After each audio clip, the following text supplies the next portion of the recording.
जिसने कहा कल दिन गए टल, जिसने कहा कल दिन गए टल, जिसने कहा परसों बीत गए बरसों, जिसने कहा आज उसने किया राज। इसलिए अपने आज को ना हमेशा आप लोग बनाए रखें और अपने मेहनत को हमेशा कंटिन्यू रखें। जो भी मेहनत कर रहे हैं ना, एक दिन फल जरूर मिलेगा। आप लोग कंटिन्यू रखें, ठीक है।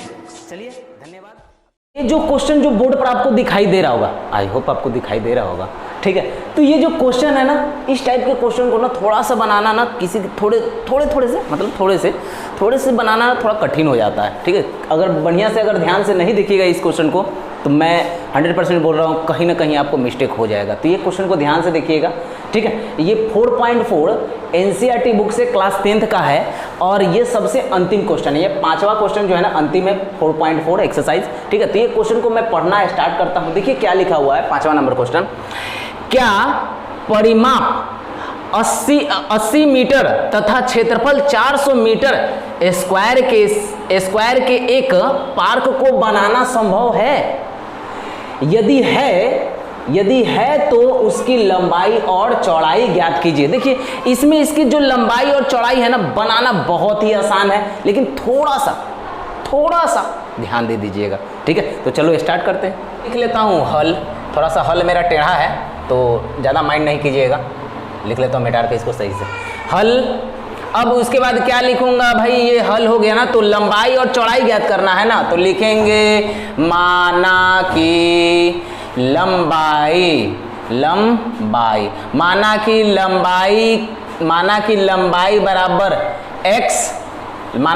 बराबर x मीटर, ठीक है। तो उसी प्रकार चौड़ाई को हम लोग क्या मान लेते हैं कि चौड़ाई को हम लोग मान लेते हैं y मीटर, क्योंकि लंबाई और चौड़ाई तो हमको मालूम है नहीं, तो लंबाई को x और चौड़ाई को y मान लिया, ठीक है। अब इसके बाद देखिए, हम लोग क्या लिखेंगे, तो यहाँ पर देखिए, यहाँ पर परिमाप दिया हुआ है, तो परिमाप है तो यहाँ पर आपको पता है ना कि समचतुर्भुज, यानी स से सम, च से चतुर्भुज, समचतुर्भुज का परिमाप कितना होता है? परिमाप समचतुर्भुज का परिमाप बराबर होता है 2 गुना लंबाई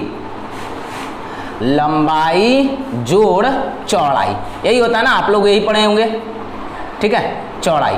तो यहाँ पर ध्यान दीजिएगा कैसे, तो आपको परिमाप दिया है ना 80 मीटर, तो यहाँ पर लिख देता हूँ 80। अब इसके बाद यहाँ पर 2 और लंबाई मेरा कितना है, लंबाई को तो मान लिया x, अब प्लस चौड़ाई को तो y माना था तो y लिख दिया। अब इसके बाद देखिए, इसके बाद क्या कर सकता हूँ, तो ये 80 है ना, तो 80 लिख दिया, और ये जो 2 है ना, ये टोटल यानी x और प्लस y के साथ, टोटल के साथ गुना है तो बराबर चिन्ह के इधर आएगा, तो क्या बन जाएगा, भागा में। तो ये इस तरीके से लिखाएगा, और इसको मैं कैसे लिख सकता हूँ, तो इधर हो जाएगा x प्लस y, ऐसे हो गया। हाँ, और इसको अगर काट लेंगे तो कितना हो जाएगा दोस्त, अगर काटेंगे तो ये 40 हो जाएगा। 40 बराबर क्या लिख दूंगा, x प्लस y, ठीक है, इतना हो गया। अब इसके बाद क्या कर लूँगा कि भाई मैं ये जो y इधर जो है ना, ये ब्रैकेट हटा रहा हूँ, ठीक है। ये y क्या है, x के साथ प्लस में, तो बराबर चिन्ह के अगर इधर आ जाता है तो क्या बन जाएगा, तो ये इस तरीके से बनेगा ना कि यहाँ पर लिख सकते हो 40 माइनस y बराबर x, ठीक है, इस तरीके से बन गया। ये प्लस में था तो बराबर चिन्ह के इधर उठ के आ गया तो माइनस में, और इसको आप लोग क्या मान लीजिएगा, फर्स्ट समीकरण, ठीक है ना। तो ये फर्स्ट समीकरण हो गया, तो फर्स्ट समीकरण हो गया। अब इसके अनुसार से क्या दिया गया था कि 80 मीटर तथा क्षेत्रफल 400 मीटर, क्षेत्रफल क्या है, 400 मीटर। तो ध्यान दीजिएगा, यहाँ पर क्षेत्रफल 400 मीटर है, तो लिखेंगे आयत का आप लोगों को फॉर्मूला पता है, तो लिखेंगे दिया गया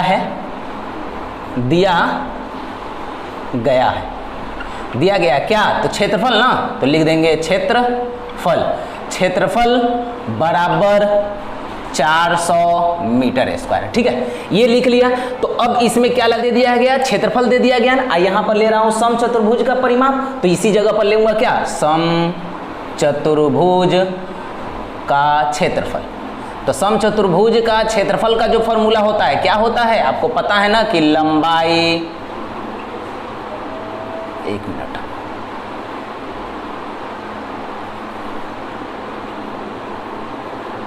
लंबाई गुना चौड़ाई, यही होता है ना, चौड़ाई।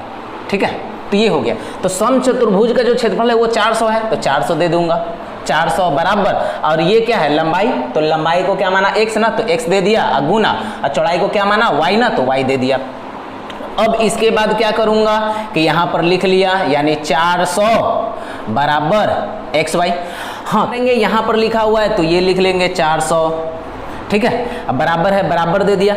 अब यहाँ पर देखेंगे कि समीकरण फर्स्ट को अगर देखेंगे, ये समीकरण मेरा फर्स्ट है, ठीक है ना, ये मेरा समीकरण फर्स्ट है, तो ये फर्स्ट में देखेंगे x बराबर मेरा कितना लिखा हुआ है, तो 40 माइनस y दिया हुआ, तो हम x के जगह पर क्यों ना हम समीकरण फर्स्ट दे दे, तो यहाँ पर लिख लेंगे ऐसे कि 40 माइनस y, और यहाँ पर तब y बचेगा, ये तो y, इसका वैल्यू तो लिख दिया। और ये कहाँ से लिखे हैं ना, यहाँ पर लिख देता हूँ, यहाँ पर क्या लिख देता हूँ,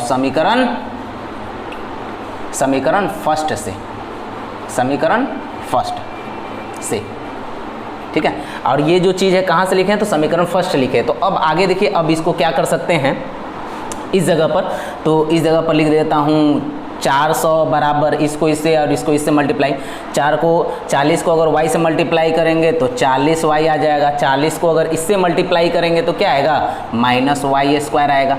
ठीक है, अब यहाँ पर देखेंगे ना तो हमको एक समीकरण के रूप में आ चुका है। तो इस समीकरण को देखिए कैसे बनाएंगे, ये 400 इधर प्लस में है ना, आगे कोई चिन्ह नहीं, प्लस है तो बराबर चिन्ह को उधर जाएगा तो माइनस बचेगा।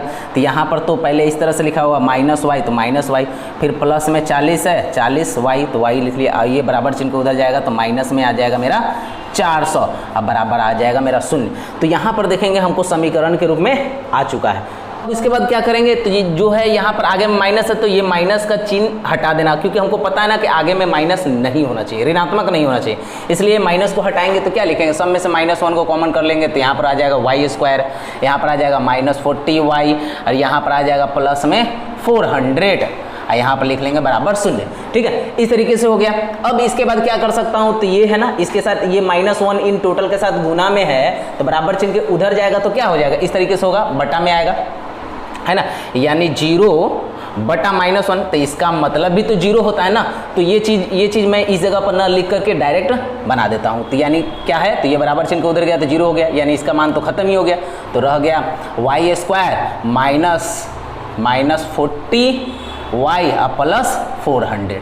ठीक है ना, बराबर 0।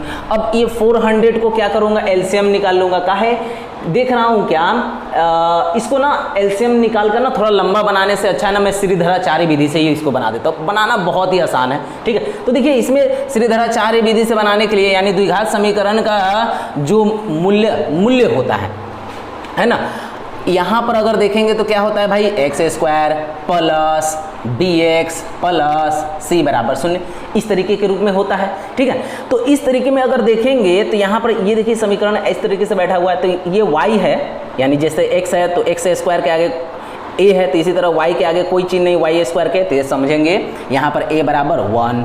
इसी तरीके से b बराबर मेरा कितना है, यहाँ पर x दिया है लेकिन यहाँ पर y है, तो इसको बराबर जे, यहाँ पर देख लीजिए b की जगह पर क्या है, -40 है, फिर कॉमा c बराबर यहाँ पर क्या है, तो c बराबर के जगह पर क्या दिया हुआ है, 400। अब इसका क्या निकाल लूँगा भाई, डिस्क्रिमिनेंट निकाल लूँगा। तो डिस्क्रिमिनेंट का फॉर्मूला क्या होता है, b² माइनस 4ac होता है। ठीक है ना, अब इसके बाद देखिए क्या होता है, डिस्क्रिमिनेंट जब भी निकाला जाता है ना, तो एक चीज हमेशा ज्ञात कर लिया जाता है कि वो डिस्क्रिमिनेंट जब भी निकाल रहे तो वो वास्तविक मूल्य है या फिर नहीं। तो वास्तविक मूल्यों का जांच कैसे करते हैं कि अगर मेरा डी अगर क्या आ जाए, या तो 0 से बड़ा आए या तो 0 के बराबर आए, तो लिखेंगे मूल्य वास्तविक है, यानी इसको आगे भी हल किया जा सकता है, यानी x का वैल्यू जो है, जो x का या y का उसका जो मान है, आंसर जो है निकाला जा सकता है। लेकिन अगर d मेरा क्या आ जाए, 0 से छोटा आ जाए, यानी ऋणात्मक वैल्यू, कुछ भी ऋणात्मक आ जाए, कुछ भी ऋणात्मक क्यों ना आ जाए, तो हम लोग क्या कर सकते हैं, उसको वहीं पर छोड़ देंगे, क्योंकि ये सिंपल जो विधि है ना, इस सिंपल विधि से ऋणात्मक अगर किसी का मान आता है तो निकालना संभव नहीं हो पाता है। ठीक है, तो इसलिए बनाना है, लेकिन ऋणात्मक वैल्यू भी निकलता है, लेकिन अभी फिलहाल 10th में वो चीज़ नहीं जानना है, उसको आगे के क्लास में जानना है। ठीक है, तो ये चीज़ देखिए, ये चीज़ को हमको निकाल लेना है। तो अब देखिए, अब इसको मैं किस तरीके से बना रहा हूँ, ध्यान दीजिएगा कि d बराबर लिखा हुआ है बी स्क्वायर है ना, तो b यहाँ पर कितना है -40 का स्क्वायर है। अब फिर उसके बाद -4 लिख लीजिए, और a कितना है 1 है, 1 लिख लीजिए, और c कितना है 400, तो 400 लिख लेता हूँ। अब इसके बाद अगर 40 का स्क्वायर करेंगे तो -40 है ना, -40 का स्क्वायर करेंगे तो माइनस तो कैंसिल हो जाता है। अब इसके बाद क्या लिखूंगा, तो इस जगह पर लिखूंगा 40 का अगर स्क्वायर करूंगा तो 1600 होगा, हम माइनस, और फिर इसको 4 को अगर 1 से मल्टीप्लाई करूंगा 4, अब 4 को अगर मल्टीप्लाई कर दूं 400 से, तो इसमें भी आ जाता है मेरा क्या 1600। अगर हम देखेंगे तो क्या, तो ये दोनों जो है, ये दोनों क्या हो जाते हैं, कट कर मेरा क्या आ जाता है, शून्य आ जाता है ना, तो यहाँ पर शून्य आ जाता है।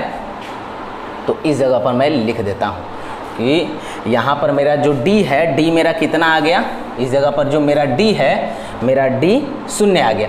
तो जब मेरा d अगर शून्य आ जाता है ना, तो मूल्य निकालने का ना सबसे आसान विधि क्या है, तो मूल्य बराबर लिख लेंगे, जिसको मूल्य होते हैं ना उसको -b/2a कॉमा -b/2a। जब d अगर शून्य आ जाए ना, तो सबसे आसान तरीका है कि ये फार्मूला लगा दीजिए मूल्य का, तो ये वही x का जो मान है वो निकल जाएगा।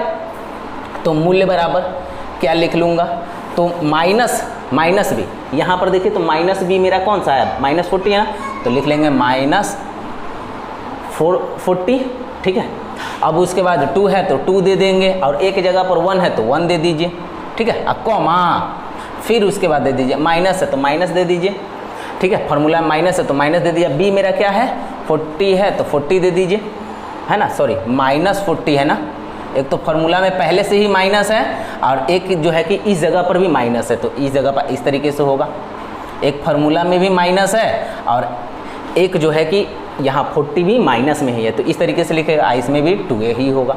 अब आगे बढ़ता हूँ, आगे बढ़ूँगा तो यहाँ पर क्या होगा कि मूल्य बराबर क्या है, तो ये नेगेटिव से नेगेटिव कैंसिल, और यहाँ पर तो हो गया 2 को 1 से मल्टीप्लाई कर, यहाँ पर हो जाएगा 40, यहाँ पर बचेगा 2, और कॉमा यहाँ पर भी हो जाएगा 40, यहाँ पर बचेगा 2। अब तो यहाँ पर अगर इससे इसको काट लेंगे, इससे इसको काट लेंगे, तो ये कितने मरते में कटेगा भाई 20, तो y का जो मान आएगा वो कितना आ गया 20, और कॉमा इसको भी करेंगे तो 20। तो इसका मतलब यह है कि लंबाई भी मेरा 20 होगा और चौड़ाई भी मेरा 20 होगा। तो यहाँ पर लिख लेंगे कि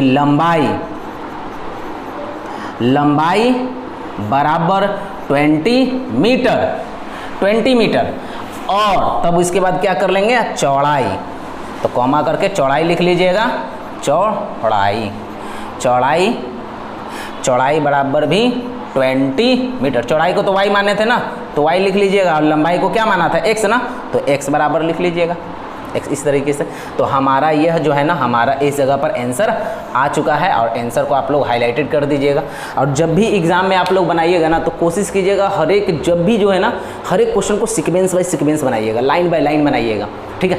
और कहीं पर भी ऐसा कंजूसी करने की कोशिश नहीं कीजिएगा, जैसे कि हम थोड़ा बहुत कर दिए कंजूसी, वैसा नहीं कीजिएगा, ठीक है। और जब भी जो भी क्वेश्चन होगा सबको लाइन बाय लाइन बनाइएगा। चलिए, ये वीडियो देखने के लिए आपका बहुत बहुत तहे दिल से धन्यवाद, और जो है चैनल सब्सक्राइब कर देना, ठीक है।